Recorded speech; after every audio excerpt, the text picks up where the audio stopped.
Hello and welcome once again to the Waters and Stanton video channel. My name is Peter Waters. My amateur radio call sign is Golf 3 Oscar Juliet Victor.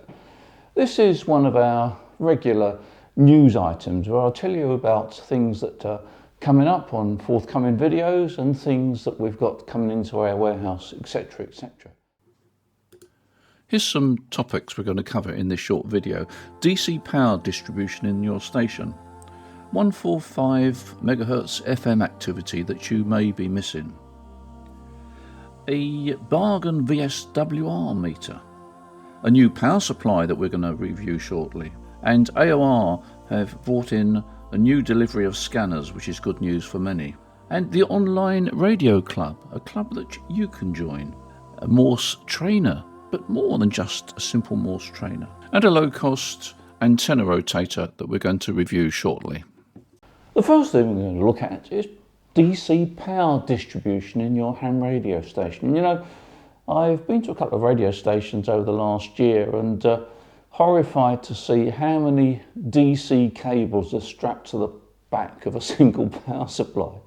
It looks very untidy and it looks pretty unreliable, sort of thing that's going to let you down in the middle of a QSO. So there's an item here, MFJ do a range of these and I've got one here to show you. There's an item here which enables you to more easily distribute DC power around your station from a single power supply, make it a lot tidier and I think a lot more reliable. This unit is contained in a metal box and it's not high tech, but it gives you 6 DC outputs, which is probably adequate for most stations. The DC cable going back to the power supply is thick, it's about the same size as you get on a 100-watt transceiver, and there's an earth terminal as well. It's not high tech, but it will probably enable you to tidy up your station and make the whole thing a bit more reliable. 145 MHz FM. I don't know how often you've listened on the 2 metre band, if indeed you do listen, but if you tune across the 2 metre band on the FM segment, you may be surprised there's nothing much there. But there is actually quite a lot of activity, but you need to go on at the right times. And in the evenings, there's quite a lot of radio clubs now that have their regular weekly nets on 145 MHz.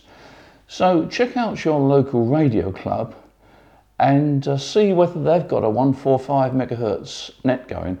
These nets almost always occur in the evening for obvious reasons, but it's well worth checking out because you can keep in touch with your local radio club even if you don't belong to it and hear what's going on.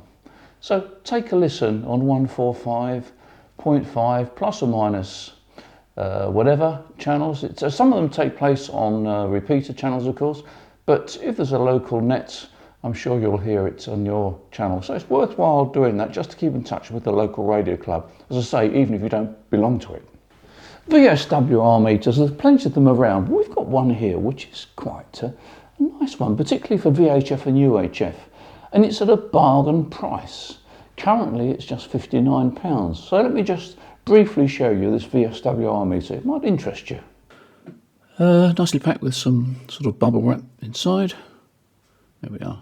And it's a cross needle meter, nicely presented, a pair of SO239s on the back. It's cross needle, and that cross needle display is approximately 6.5 centimetres wide, so it's quite large. And the frequency range is from 140 to 525 MHz, so it covers 2 metres and 70 sems and all stations between. And the power rating is 30 watts, this is full scale, 30 watts, 300 watts, and would you believe 3 kilowatts? Well, I'm not sure many UK stations will put 3 kilowatts through it, but for the lower power, it's very useful. And it's also got both average and PEP, and if I switch over to PEP, you'll see there's the sort of traditional hang on the circuit. So it's quite a nice meter, and at the moment it's £59 including UK sales tax, so it's a good buy. Now power supplies, there's plenty of power supplies around, but we've got a new one that's just come into stock which is a bit different. And as you can see on the video here, it's a fairly straightforward power supply. It's switch mode, but the big difference is that it will actually trickle charge a battery. Now, if in the winter we suffer with any power failures, as they indicate that we might well do, it might be handy to have a backup power supply. And this power supply enables you to have a backup 12 volt DC supply. And I shall be reviewing this power supply very shortly. AOR are well known for their excellent receivers, particularly their scanning receivers. And there's a couple of receivers here which we've been out of stock for some while, but they've now come into stock. The reason they've been out of stock is quite simply that AOR have had a shortage of components, and this is the same in the car industry the world over. Anyway, the good news is we've got these two scanners back in stock now. There's full details, of course, on our website, but they are high performance scanners. So take a look at these. You know, one of the most important things in ham radio today is the local radio club.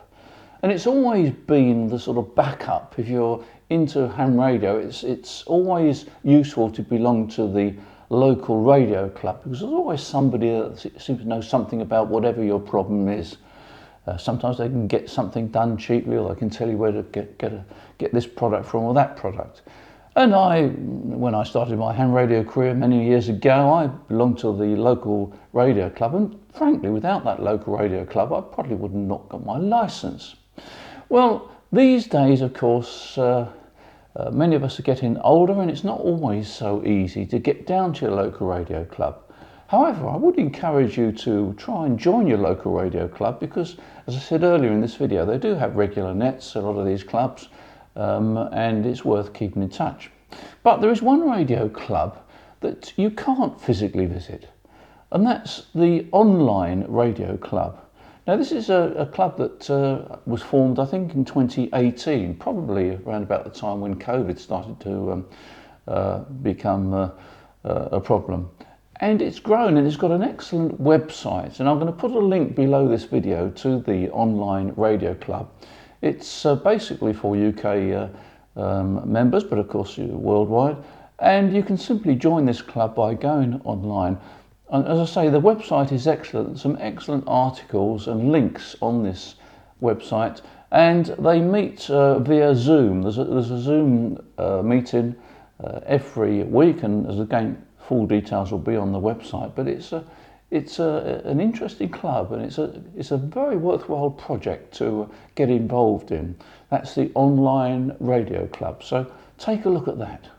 Now, also connected to this online radio club is a Morse trainer. It's called the MorseRino.